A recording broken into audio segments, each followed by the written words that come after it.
आइए हम अपनी अपनी बाइबल में से यूहन्ना रचित सुसमाचार का 20वां अध्याय निकालें। पहली आयत में लिखा है, सप्ताह के पहले दिन मरियम मगदलिनी भोर को अंधेरा रहते ही कब्र पर आई और पत्थर को कब्र से हटा हुआ देखा। तब वह दौड़ी और शमौन पतरस और उस दूसरे चेले के पास जिसे यीशु प्रेम रखता था आकर कहा, वे प्रभु को कब्र में से निकाल ले गए हैं और हम नहीं जानते कि उसे कहाँ रख दिया है। अब दूसरे सुसमाचार हमें बताते हैं कि मरियम अन्य कई स्त्रियों के साथ कब्र पर आई थी और यहाँ असंगति या किसी प्रकार के अंतर के बारे में सोचने का प्रश्न नहीं उठता कि मरियम अन्य अनेक स्त्रियों के साथ अति भोर को कब्र पर नहीं आई थी। यूहन्ना मरियम का उल्लेख इसलिए करता है कि वह एक स्त्री थी जो उसके घर तक दौड़ कर गई थी और उसके एवं पतरस के लिए खाली कब्र का समाचार लाई थी। परंतु ध्यान दीजिए कि जब वह समाचार लाई तब उसने क्या कहा, वे प्रभु को कब्र में से निकाल ले गए हैं और हम नहीं जानती, परंतु हम नहीं जानती। इससे हम निश्चित ही परिणाम निकाल सकते हैं कि अन्य स्त्रियां भी उसके साथ थीं, जैसा कि अन्य सुसमाचार बताते हैं। और वे कब्र पर आईं और पत्थर को कब्र के मुंह से दूर लुढ़का हुआ पाया। और इसलिए यह लेखा जोखा अन्य सुसमाचारों का विरोधाभासी नहीं है, जैसा कि कुछ लोग मानेंगे। पुनरुत्थान की सुबह के लेखा जोखा में कहीं कहीं अंतर दिखाई देता है और जो घटनाएं घटी थी उनमें भी जिसे बड़ी आसानी से एक सूत्र में पिरोया जा सकता है या इनमें सामंजस्य स्थापित किया जा सकता है। परंतु कुछ लोग हैं जो न सुलझाए जाने वाले अंतरों को देखते हैं और उनमें अंतर निकालने का प्रयास करते हैं। इसलिए तीसरी आयत में तब पतरस और वह दूसरा चेला निकलकर कब्र की ओर चले। दूसरे चेले को हम जानते हैं कि वह यूहन्ना ही होगा।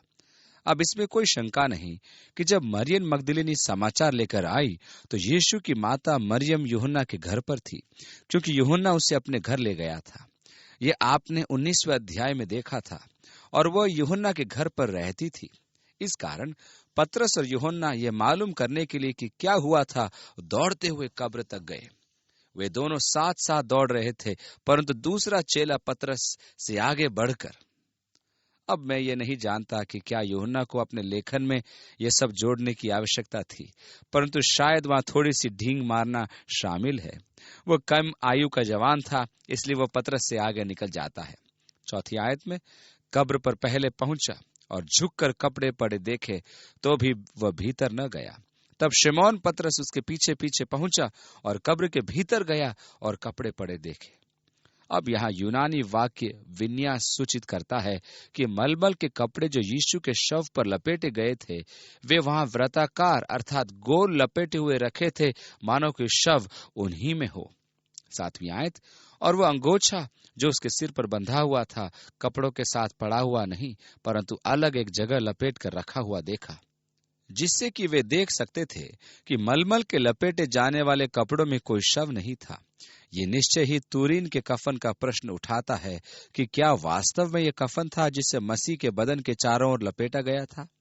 इसके बारे में मुझे कठिनाई होती है, क्योंकि जहां तक यूहन्ना का सुसमाचार सुस्पष्ट रूप से हमें बताता है कि मलमल का कपड़ा जो यीशु के सिर पर बांधा गया था वह लपेटकर अलग एक जगह रखा था, और तुरीन के कफन में ये एक पट्टीनुमा लंबा कपड़ा होता है जो सर से पांव तक शव पर लपेटा जाता है। और इसलिए यह कि वास्तव में यह कफन था जिसे यीशु के शव पर लपेटा गया था, इसके प्रति मैं बड़ी गंभीरता से अपने आप से प्रश्न करता हूं। मैं सोचता हूं कि प्रभु ने उन सब स्मृति चिन्हों को जानबूझकर लिखे जाने की अनुमति दी जो कि मसीह के जीवन और सेवा को सम्मिलित करते हैं, जो वर्षों से धुंधलेपन में खो गए, क्योंकि वह जानता है कि मनुष्य की प्रवृत्ति किसी वस्तु विशेष की उपासना करना होती है, और परमेश्वर हमसे नहीं चाहता कि हम वस्तुओं की उपासना करें। वह तो हमसे चाहता है कि केवल उसकी आराधना करें। और इसलिए अंतोनियों का चांदी का कटोरा, जिसके लिए वे कहते हैं कि यह ठीक वही कटोरा है जिसमें से यीशु ने पिया था, अथवा अंतिम ब्यारी के समय शिष्यों ने इसे पिया था, यीशु ने उससे नहीं पिया था। मैं इसकी प्रामाणिकता पर प्रश्न करता हूं, क्योंकि वर्षों तक उन्होंने क्रूज से निकाली गई छिपटियों अर्थात क्रूज की लकड़ी की छिलन को बेचा था, और आप क्रूज से निकाली थोड़ी सी छिलन खरीद सकते थे।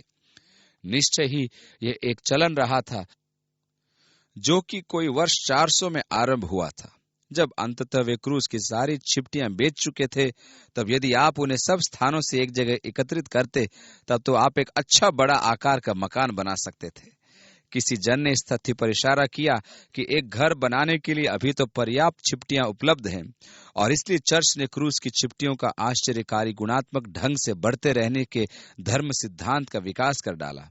और इसलिए क्रूस के आश्चर्यकारी गुणात्मक ढंग से बढ़ते रहने वाले धर्म सिद्धांत के अनुसार ये प्रसिद्ध है कि प्रत्येक समय पर जब वो एक चिपटी या छिलर निकालते हैं तो उसकी जगह नई बन जाती है, जिससे कि आप उसे बेचते रह सकते हैं। यह एक त्रासदी है कि मनुष्य में अनदेखे परमेश्वर की आराधना करने में इतनी कठिनाई होती है। वे किसी वस्तु को चाहते हैं जो कि बड़ी आसानी से मूर्ति बन जाती है, अथवा मूर्ति पूजा। और किसी भी वस्तु की उपासना करना मूर्ति पूजा है, और ये ऐसा कुछ है जिसे पवित्र शास्त्र द्वारा वर्जित ठहराया गया है। परंतु यह ऐसा कुछ है जिसे मनुष्य करने के लिए प्रणत रहता है।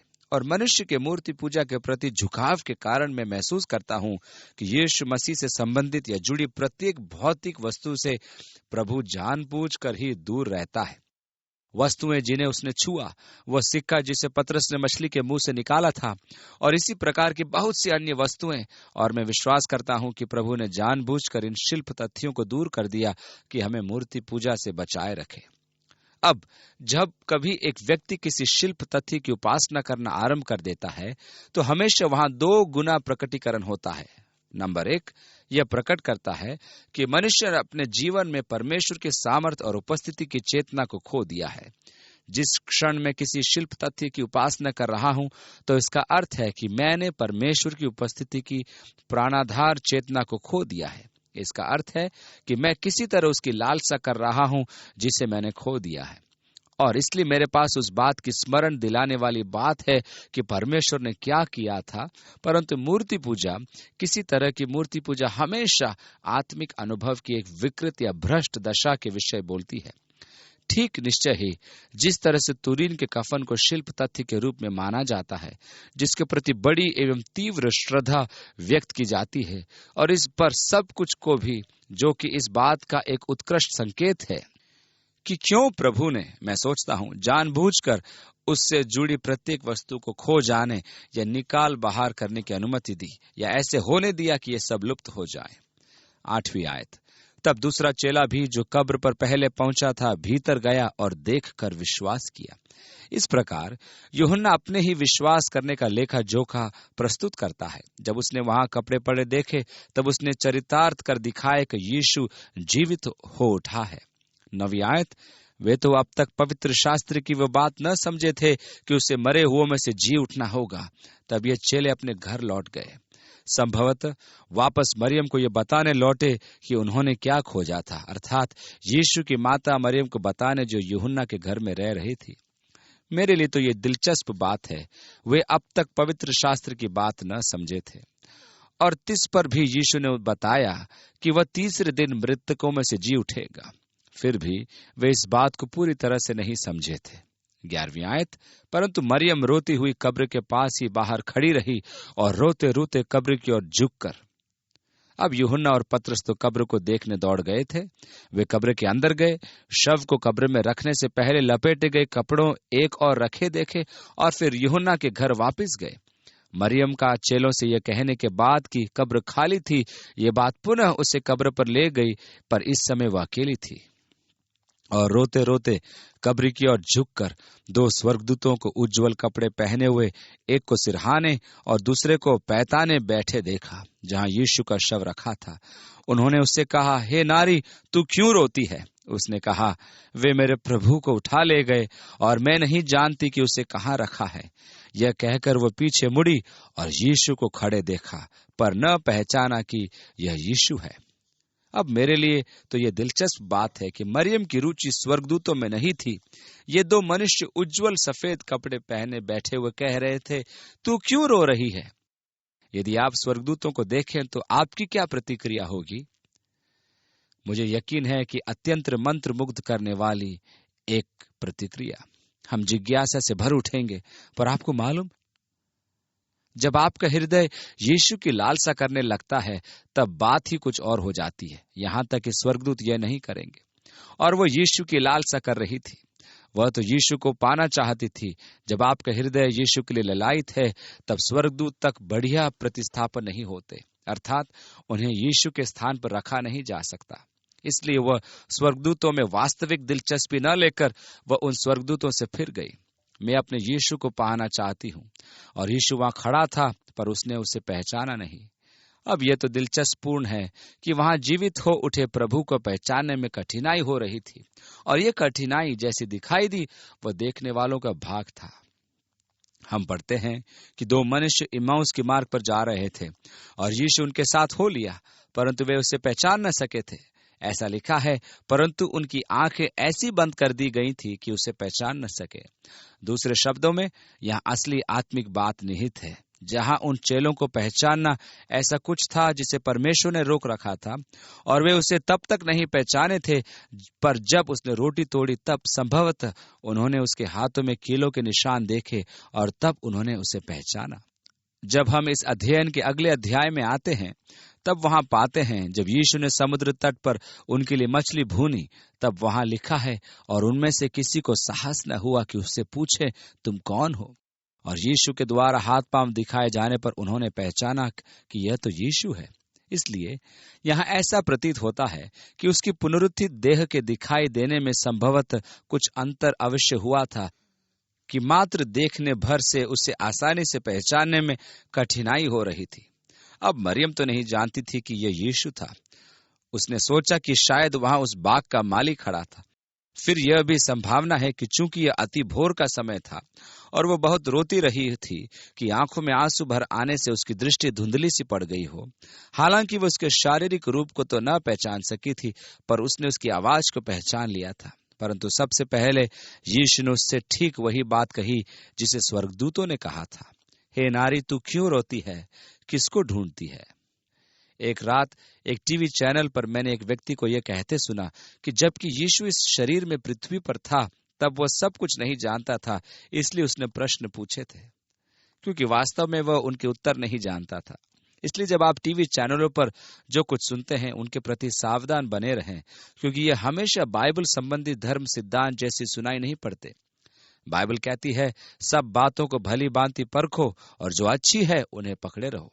मैं सोचता हूं कि यह एक व्यक्ति के लिए वैसी घोषणा अत्यंत संभावनीय होती है, और मेरे विचार से यह एक प्रकार से यीशु मसीह की निंदा की जाना है। क्या आप सोचते हैं कि यीशु ने मरियम से कहा, तू क्यों रोती है? क्योंकि वह नहीं जानता था कि वह क्यों रो रही है। निश्चित रूप से वह जानता था कि वह क्यों रो रही है। सिखाने के तरीकों में अक्सर प्रश्न उपयोग किए जाते हैं, ऐसा नहीं कि शिक्षक प्रश्न के उत्तर को पा सके, पर इसलिए कि व्यक्ति मालूम कर सके कि वे क्या जानते हैं, या जो कुछ वे जानते हैं उसे व्यक्त कैसे करें। और प्रश्नों को पूछना एक अत्यंत सामान्य शिक्षा देने का तरीका है। इसलिए नहीं कि आप उत्तरों को नहीं जानते, पर आप लोगों से चाहते हैं कि वे सोचना आरंभ करें। कई बार हमारे मन सुस्त हो जाते हैं, और जब कभी एक प्रश्न पूछा जाता है तब वे सोचते हैं, अरे वह क्या है, और इससे आप सोचना आरंभ कर देते हैं, और फिर आप उसका चित्रांकन करने लगते हैं। और यह एक अत्यंत सामान्य सिखाने की प्रथा है। सच्चाई में मैंने एक छोटे बच्चे के बारे में सुना जो बाल विहार स्कूल से वापस घर आया था, और उसकी माँ ने उससे पूछा, स्कूल में तुम्हारा पहला दिन कैसा रहा? उस बच्चे ने माँ से कहा, यह तो भयंकर था, अब मैं फिर कभी उस स्कूल में नहीं जाऊंगा। वह शिक्षिका तो संसार में सबसे मंद बुद्धि वाली है। और तब माँ ने कहा, आखिर तुम्हारा मतलब क्या है? उस बालक ने कहा, सारे दिन बस उसने यह किया कि वह प्रश्न पर प्रश्न ही पूछती रही, एक और एक क्या होता है माँ, वो तो कुछ भी नहीं जानती। और यह कहना यीशु ने इसलिए प्रश्न पूछे क्योंकि वह उनकी उत्तर नहीं जानता था, पूर्णतया गलत है। यह एक अनुमान है जो कि सही नहीं है। सच्चाई में तो बाइबल सम्मत नहीं है, क्योंकि यूहन्ना ने हमें बताया कि यीशु को किसी मनुष्य की आवश्यकता नहीं थी कि दूसरे मनुष्यों के बारे में उसे बताए, क्योंकि वो मनुष्यों को जानता था और यह भी जानता था कि मनुष्य के मनों में क्या है। और जब यीशु ने तीसरी बार कहा, पतरस तू क्या मुझसे प्रीति रखता है? पतरस ने उत्तर दिया, हे प्रभु, तू तो सब कुछ जानता है। तिस पर भी पतरस ने प्रश्न पूछा गया था। पतरस ने पहचाना कि यीशु अपने लाभ के लिए प्रश्न नहीं पूछ रहा था, वह तो पतरस के लाभ के लिए पूछ रहा था। प्रभु, तू तो सब कुछ जानता है, और इसलिए यह सुझाव उपयुक्त होगा कि यीशु इसलिए प्रश्न पर प्रश्न पूछ रहा था जिससे कि वह ऐसी सूचना प्राप्त कर सके कि कहाँ यह बाइबल विरोधी और प्रकट रूप में गलत है। 15वीं आयत में आगे लिखा है, हे नारी, तू क्यों रोती है? तू किसे ढूंढ रही है? वो तो भली भांति एवं अच्छी तरह से जानता था कि वो क्यों रो रही थी और वो किसको ढूंढ रही थी। आगे लिखा है, उसने माली समझकर उससे कहा, हे महाराज, यदि तूने उसे उठा लिया है तो मुझे बता कि उसे कहाँ रखा है और मैं उसे ले जाऊंगी। इसमें प्रेम के बल को देखता हूं। हम उस तस्वीर से परिचित हैं जिसमें एक व्यक्ति एक लड़के को अपनी बाहों में उठाए लिए जा रहा है और वह ये कहते हुए एक मनुष्य की ओर देख रहा था, ये भारी नहीं है श्रीमान, ये मेरा भाई है। प्रेम की सामर्थ, प्रेम का बल। मैं कल्पना करता हूं कि शारीरिक रूप से यीशु एक अच्छा खासा हष्ट-पुष्ट या हट्टा कट्टा व्यक्ति था और एक लचीला मृत शरीर उठाना कठिन होता है, परंतु फिर भी मरियम कहती है, अरे ओ, मैं नहीं मानती कि वह इतनी बड़ी ताकतवर थी। उसने कहा, यदि तूने उसे उठा लिया है तो मुझे बता कि उसे कहाँ रखा है और मैं उसे ले जाऊंगी। और शर्त लगा सकता हूं कि वह ऐसा कर सकती थी। यह है प्रेम का बल और शक्ति। 16वीं आयत, यीशु ने उससे कहा, मरियम। अब वहां तो बहुत सी मरियम थी जो यीशु के पीछे होली थी। वहां उसकी माता मरियम थी, वहां क्रूस के पास एक और मरियम के बारे में बताया गया है, और वहां उसके आसपास इतनी सारी मरियम थी जिससे उलझन हो सकती थी। हमारे अपने घरों में उलझन उठ खड़ी होती है। इसका कारण जूनियर चक मेरा बेटा है। अतः जब कोई बुलाता है चक, और कई बार हम दोनों ही उत्तर देते हैं हाँ, इसलिए मैं कल्पना करता हूं कि यीशु एक विशेष ढंग से मरियम कहता होगा, ठीक उनको व्यक्तिगत ढंग से या उनके व्यक्तित्व के अनुसार उनमें से प्रत्येक को बुलाता होगा। इस कारण जब वो कहेगा मरियम या थोड़ा जोर देकर मरियम, तब वे जान लेंगे कि प्रभु का तात्पर्य यह संबोधन किस मरियम से है, या वे पहचान जाएंगे कि यीशु किस मरियम से बोल रहा है। और मैं कल्पना करता हूं कि मरियम कहने का उसका अपना एक ढंग था जो कि विशिष्ट रूप से और विशेषतया मरियम मगदलिनी के लिए बोला गया था, जिसमें से उसने 7 दुष्टात्माएं निकाली थी, जो प्रभु की एक जोशीली शिष्या बन गई थी। और उसने कहा मरियम, एक ऐसे स्वर में कि वह जान गई कि उसे किसने पुकारा था, कि वह चिल्ला पड़ी, रब्बूनी, हे गुरु। 17वीं आयत, यीशु ने उससे कहा, मुझे मत छू। अब यहां भी बाइबल के आलोचकों के लिए कहने के लिए मसाला है, क्योंकि दूसरे सुसमाचारों में लिखा गया कि कई स्त्रियां कब्र पर आईं। तब जब जीवित मसीह उन्हें मिला और कहा सलाम, तब उन्होंने पास आकर और उसके पांव पकड़कर उसको दंडवत किया। और बाद में इसी अध्याय में वह थोमा से यह कहने वाला है, अपनी उंगली यहां ला और मेरे हाथ को छू कर देखे कि मैं वही यीशु हूं कि नहीं। मेरे दागों को देख। तूने तो कहा था कि जब तक मैं उसके हाथों में कीलों के छेद न देख लूं और कीलों के छेदों में अपनी उंगली न डालूं, तब तक मैं विश्वास नहीं करूंगा। अब थोमा आगे बढ़ और छू कर देख। इस प्रकार यह सच्चाई की एक सुसमाचार कहता है कि स्त्रियों ने उसके पांव पकड़कर उससे दंडवत किया, और यूहन्ना के सुसमाचार में यीशु ने मरियम से कहा, मुझे मत छू। स्वाभाविक रूप से बाइबल परमेश्वर का वचन नहीं हो सकती। यह तो मात्र मनुष्यों का उलझन भरा लेखन है। यही तो बाइबल के आलोचकों की दलील होती है।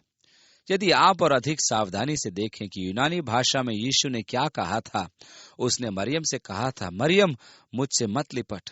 मैं कल्पना कर सकता हूं कि जब यीशु ने मरियम कहा और वह चिल्ला उठी, रब्बूनी, हे मेरे गुरु, तो ऐसा लगता है कि वह सीधी जाकर उसकी गर्दन से लिपट गई होगी और कसकर पकड़ लिया होगा। यह कहना चाहती होगी, हे मेरे प्रभु, एक बार तो तू मुझसे दूर चला गया था, पर अब पुनः मुझसे कभी दूर न जाएगा। मैं तुझे जाने न दूंगी। और इस प्रकार उसने कहा, मरियम, मुझसे मत लिपट।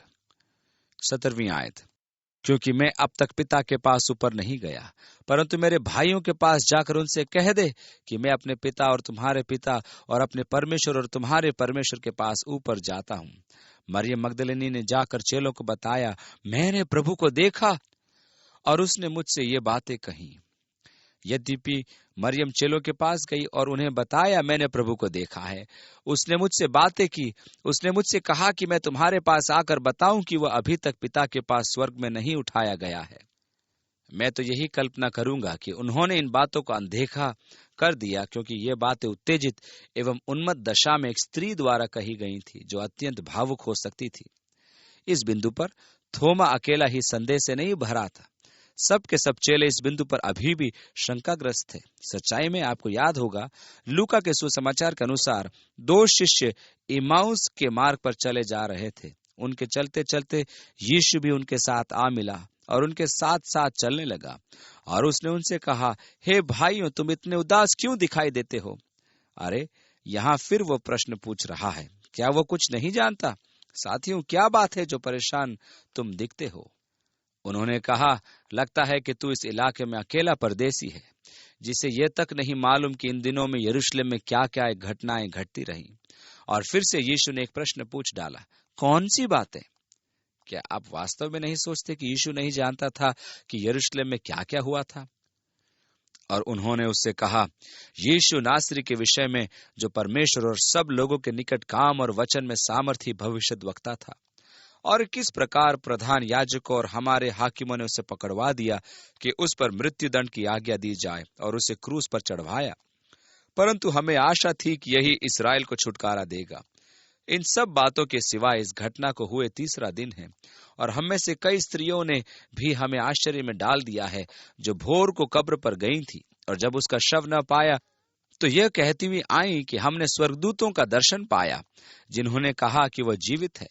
तब हमारे साथियों में से अर्थात पतरस और यूहन्ना कई एक कब्र पर गए, और जैसा स्त्रियों ने कहा था वैसा ही पाया, परंतु उसको न देखा। तब उसने उनसे कहा, हे निर्बुद्धियों और भविष्यद्वक्ताओं की सब बातों पर विश्वास करने में मंदमतियों, क्या अवश्य न था कि मसीह ये दुख उठाकर अपनी महिमा में प्रवेश करे? तुम ही ने अभी तक विश्वास नहीं किया।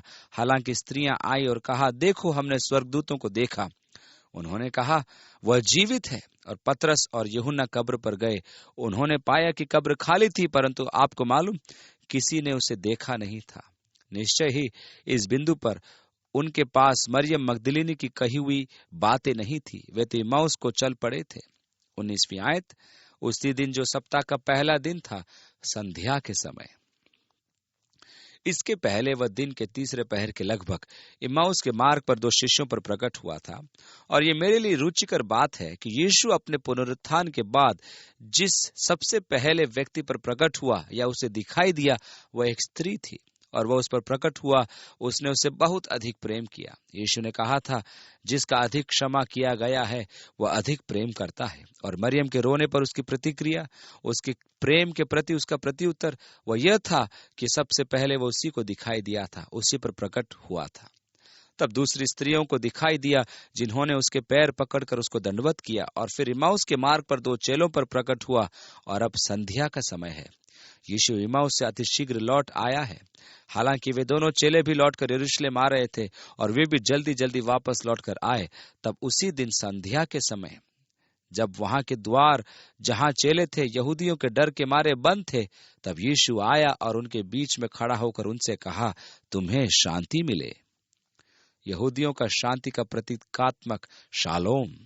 20वीं आयत, और यह कहकर उसने अपना हाथ और अपना पंजर उनको दिखाए। अब यहाँ यह ध्यान देने योग्य है कि अभी तक यीशु अपने शरीर पर क्रूस के चिन्हों को धारण किए था। उसने उन्हें अपने हाथ और पंजर दिखाए, यह मैं हूं। जब वह स्वर्ग में जाएगा तब भी वह उस क्रूस के चिन्हों को धारण किए रहेगा, क्योंकि प्रकाशित वाक्य के 5वें अध्याय में हम पढ़ते हैं कि जो सिंहासन पर बैठा था, मैंने उसके दाहिने हाथ में एक पुस्तक देखी जो भीतर और बाहर लिखी हुई थी। फिर मैंने एक बलवंत स्वर्गदूत को बुलंद आवाज में यह प्रचार करते सुना, इस पुस्तक के खोलने और इसकी मुहर तोड़ने के योग्य कौन है?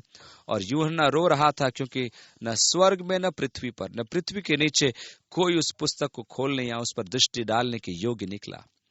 प्राचीनों ने यूहन्ना से कहा, मत रो, देख, यहूदा के गोत्र का वह सिंह जो दाऊद का मूल है, उस पुस्तक को खोलने और उसकी 7 मुहरें तोड़ने के लिए जयवंत हुआ है। और यूहन्ना ने कहा, मैं मुड़ा और मैंने उसे एक मेमने के रूप में देखा जो वध किया गया था। अभी भी क्रूस के चिन्ह। यशायाह की पुस्तक का 52वें अध्याय में हमें यह पाते हैं कि बहुत से लोग उसे देखकर चकित हुए, क्योंकि उसका रूप यहाँ तक बिगड़ा हुआ था कि मनुष्य का सा न जान पड़ता था। यशायाह के 53वें अध्याय में वह हमें बताता है कि लोग उससे मुख फेर लेते थे। यहाँ यह विचार निहित है कि उसका रूप इतना बिगड़ा हुआ था कि कोई उसे देखना न चाहे। पर तब वो आगे कहना जारी रखता है, वो हमारे ही अपराधों के कारण घायल किया गया, वो हमारे अधर्म के कामों के कारण कुचला गया। फिर यह कि जब यीशु हमें लेने आएगा तब वो क्रूस के चिन्हों को धारण किए रहेगा, क्योंकि वे उसको देखेंगे जिन्होंने उसे बेधा था। कितने समय तक वो इन चिन्हों को धारण किए रहेगा ये मैं नहीं जानता, निश्चय ही संपूर्ण अनंत काल तक नहीं, क्योंकि यूहन्ना प्रकाशित वाक्य की पुस्तक के अध्याय 1 में उसके राज्य की महिमा को देखता है और वो इस दर्शन का वर्णन प्रकाशित वाक्य अध्याय 1 में करता है।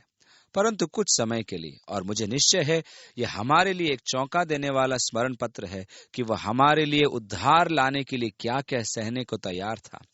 यीशु के प्रति आपका प्रथम देखना या पर्यावलोकन करना आपके लिए एक अत्यंत चौंका देने वाला उपयुक्त अनुभव होगा। इसके लिए तैयार हो जाइए। अक्सर ही हम सोचते हैं, ओह यीशु के चेहरे को देखना, और हम एक सिद्ध चेहरे को देखते हैं। शारोन का गुलाब, तराई का सोसन, भोर का चमकीला तारा, 10,000 से भी अति सुंदर। परंतु आपका पहली बार देखना अत्यंत चौंका देने वाला बन जाएगा। ठीक वैसा ही चौंका देने वाला कि परमेश्वर आपसे कितना अधिक प्रेम करता है, जैसा कि देखते हैं कि आपके लिए उद्धार लाने हेतु उसे क्या क्या न सहना पड़ा। इस प्रकार यीशु ने उन्हें अपने हाथ और पंजर दिखाए। 20वीं आयत, तब चेले प्रभु को देखकर आनंदित हुए। यीशु ने फिर उनसे कहा, तुम्हें शांति मिले।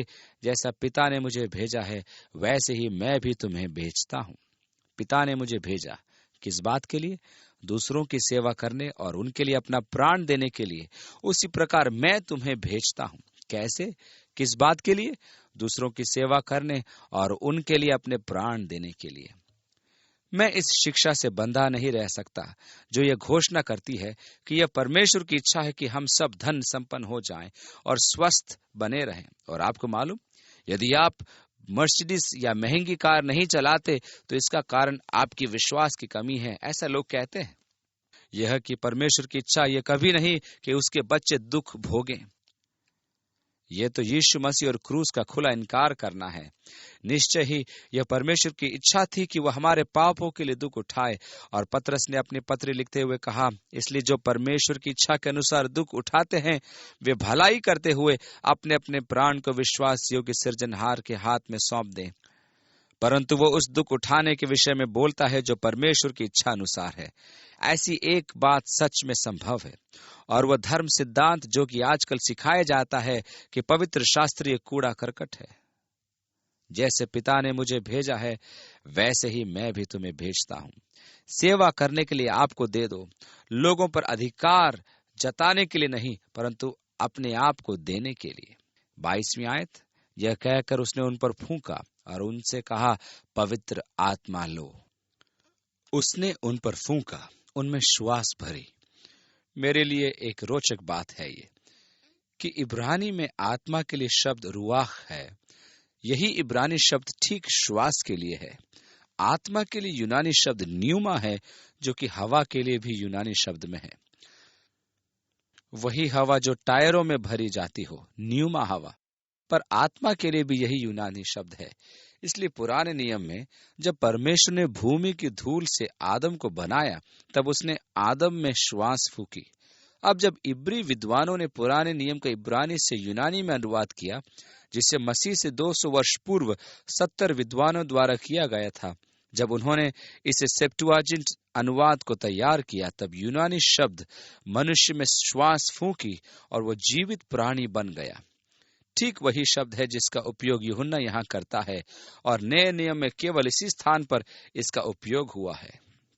यीशु ने उन पर फूंका, ठीक जैसे परमेश्वर ने उस काया में जिसे उसने भूमि की मिट्टी से बनाया था अपनी श्वास फूंकी, तब वो एक जीवित आत्मा बन गया। पर वह आत्मा, आपको स्मरण होगा, उस समय मर गई जब मनुष्य ने पाप किया और परमेश्वर की संगति को खो दिया। यीशु उसे सुधार या पुनरुद्धार कर रहा था जो कि प्रथम मनुष्य आदम द्वारा खो गया था। जैसा कि उसने उनमें अपनी श्वास फूंकी और कहा, तुम पवित्र आत्मा को प्राप्त करो, परमेश्वर के जीवन को, व परमेश्वर की आत्मा को, उस आत्मिक जीवन को। इस प्रकार आदम से जो खो गया था उसे अब यीशु मसीह के द्वारा ठीक कर दिया गया या उसका जीर्णोद्धार हो गया।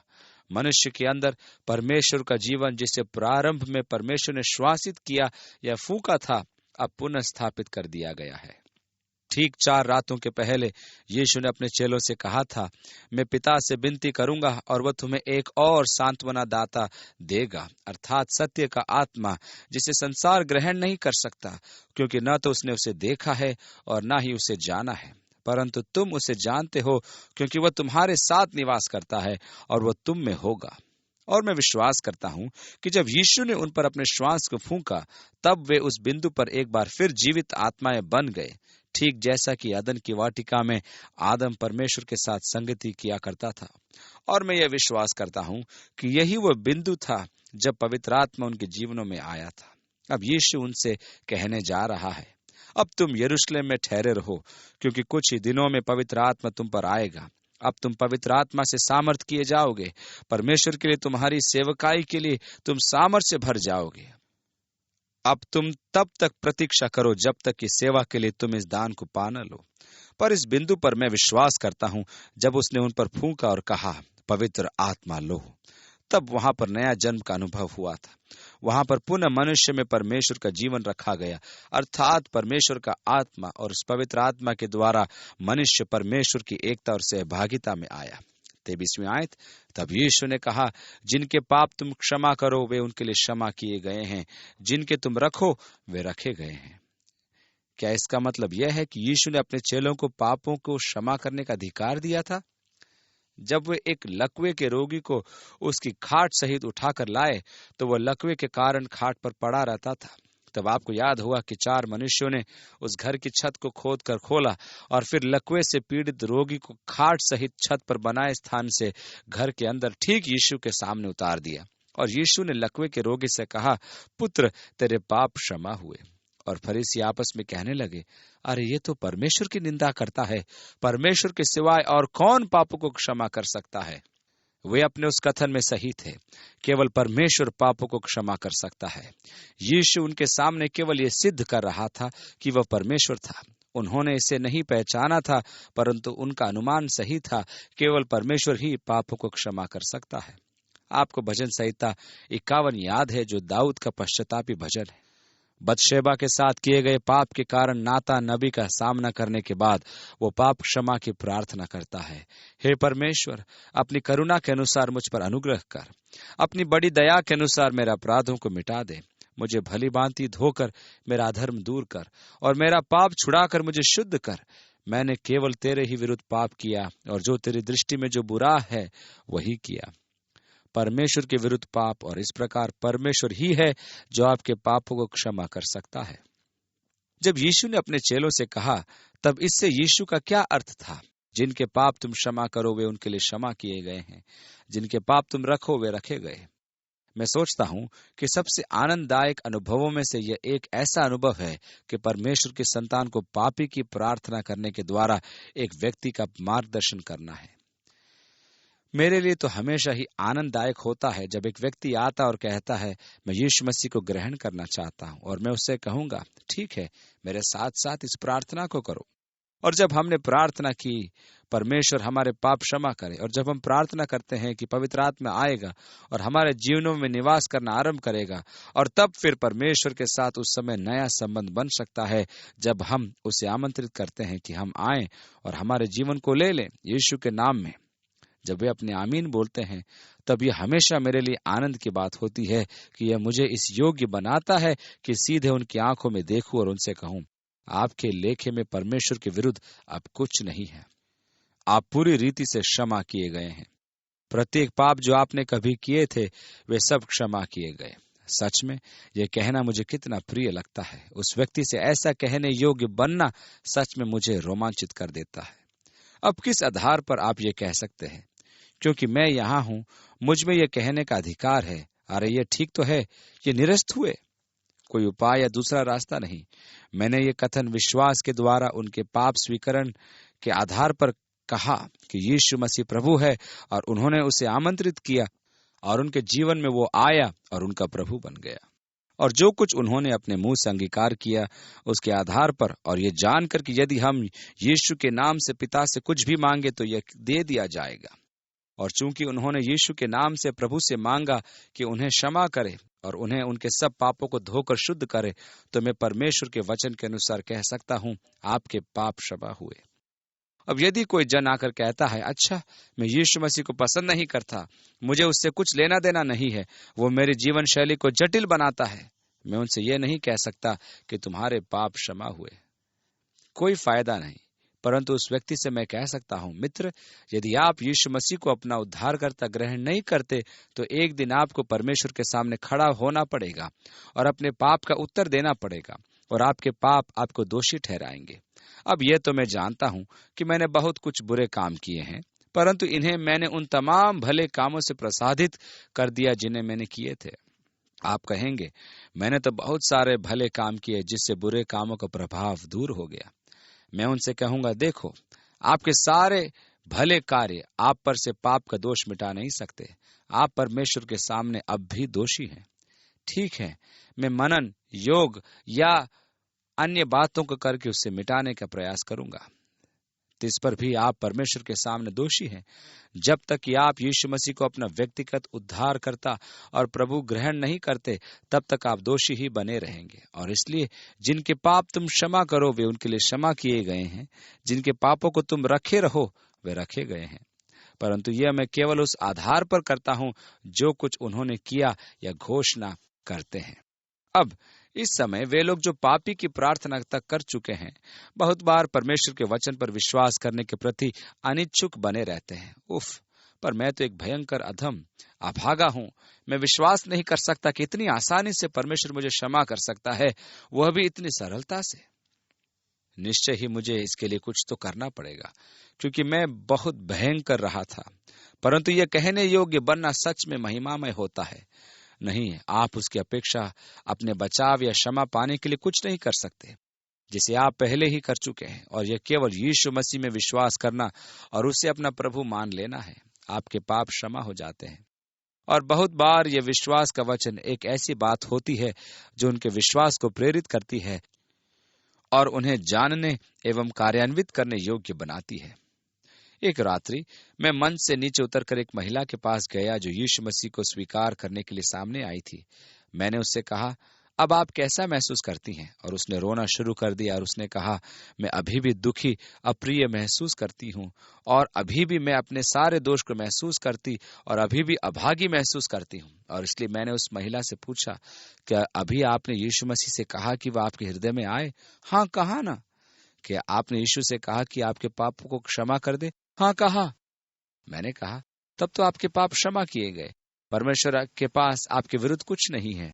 अब यदि मैं अचानक से आकर आपको एक महिमामय आश्चर्यजनक भेंट दूं, तब आपका प्रत्युत्तर क्या होगा? उसने कहा, ओह, मैं तो आपको धन्यवाद दूंगी। मैंने कहा, ठीक है, परमेश्वर ने ठीक अभी आपको अनंत जीवन की एक महिमामय विस्मयकारी भेंट दी है। क्या आप नहीं सोचती कि उसको धन्यवाद दें? और जब उसने प्रभु को धन्यवाद देना आरंभ किया, तो देखो, पाप का पुराना बोझ उतर गया और प्रभु का आनंद और पवित्र आत्मा का सामर्थ उस पर महिमामय रूप से आ गया। आपके पाप क्षमा किए गए। मैं परमेश्वर के वचन के आधार पर और उनके विश्वास के अंगीकार के आधार पर यह घोषणा कर सकता हूं। 24वीं आयत, परंतु 12 में से एक अर्थात थोमा, जो दिदुमुस कहलाता है, दिदुमुस का अर्थ है जुड़वा, अतः प्रामाणिक रूप से थोमा जुड़वा भाई थे। जब यीशु आया तो उनके साथ न था। यह कि थोमा एक अत्यंत व्यवहारिक ढंग का व्यक्ति था। उसने ऐसी किसी बात पर तब तक विश्वास करने का स्वांग नहीं भरा या दावा नहीं किया जब तक कि उसने वास्तव में विश्वास न किया हो।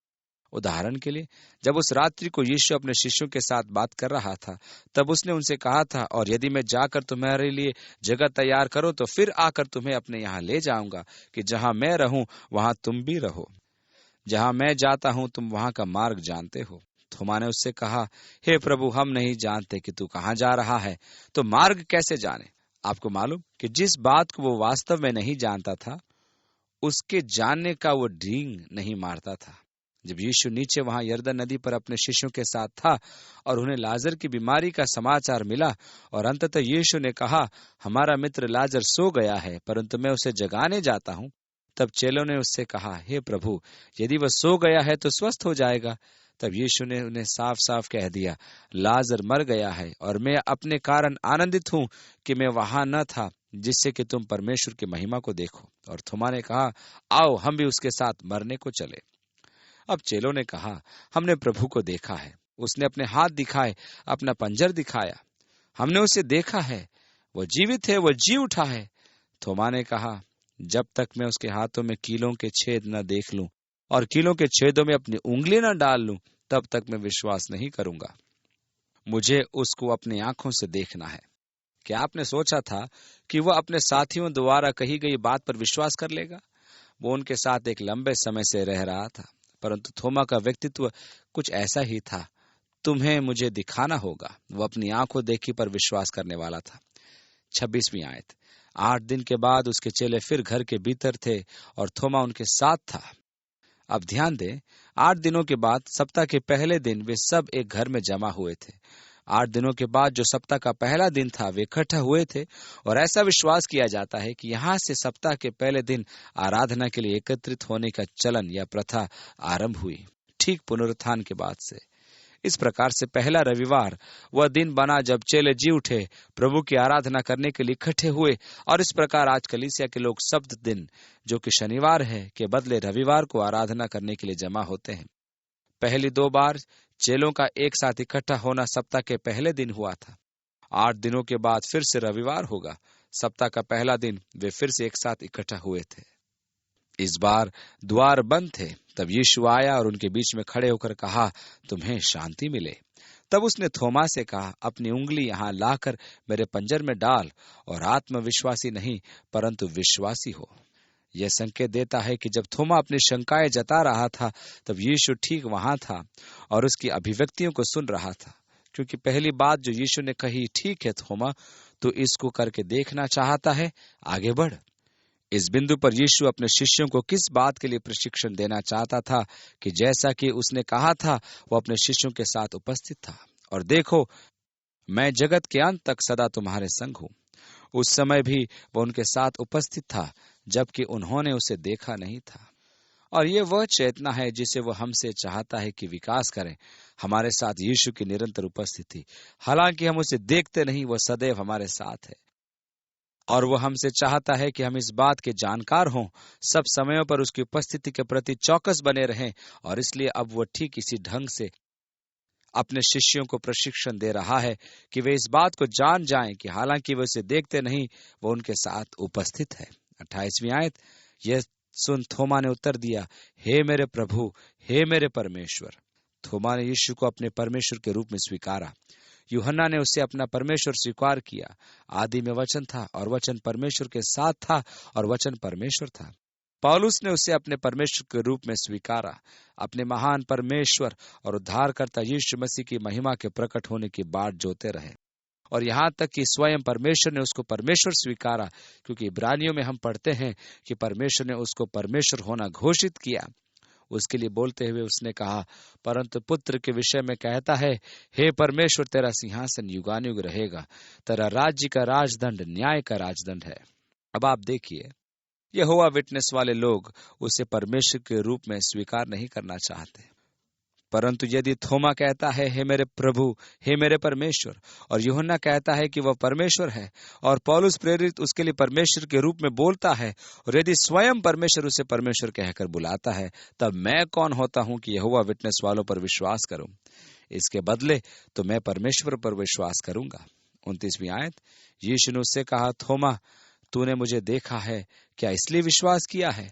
धन्य वे हैं जिन्होंने बिना देखे विश्वास किया। ये अच्छा है, आप देखते और विश्वास करते हैं, ये सब तो ठीक है, परंतु धन्य वे हैं जो बिना देखे विश्वास करते हैं। यीशु ने और भी बहुत से चिन्ह चेलों के सामने दिखाए जो इस पुस्तक में लिखे नहीं गए, परंतु ये इसलिए लिखे गए हैं कि तुम विश्वास करो कि यीशु ही परमेश्वर का पुत्र मसीह है और विश्वास करके उसके नाम से जीवन पाओ। इस प्रकार यूहन्ना अपने मन में एक निश्चित अभिप्राय के साथ अपना सुसमाचार लिख रहा था और ये लोगों में से विश्वासियों को बनाना या तैयार करना है। इसी कारण यह सुसमाचार लिखा गया था कि आप विश्वास कर सके यीशु ही ख्रिस्त अर्थात मसीह है, जीवते परमेश्वर का पुत्र, और उस पर विश्वास करके उसके नाम से जीवन पाएं। इसी कारण यूहन्ना का सुसमाचार वह उत्तम वस्तु है जिसे आप एक पापी के हाथों में दे सकते हैं कि वह इसे पढ़े। उन्हें सुसमाचार पढ़ने के लिए प्रोत्साहित करें, क्योंकि परमेश्वर का वचन व्यर्थ न लौटेगा। यह सुसमाचार लोगों को यह विश्वास दिलाने के लिए लिखा गया कि यीशु मसीह परमेश्वर का पुत्र था, इस निमित्त कि उनके विश्वास करने के द्वारा वे उसके द्वारा जीवन पा सकें।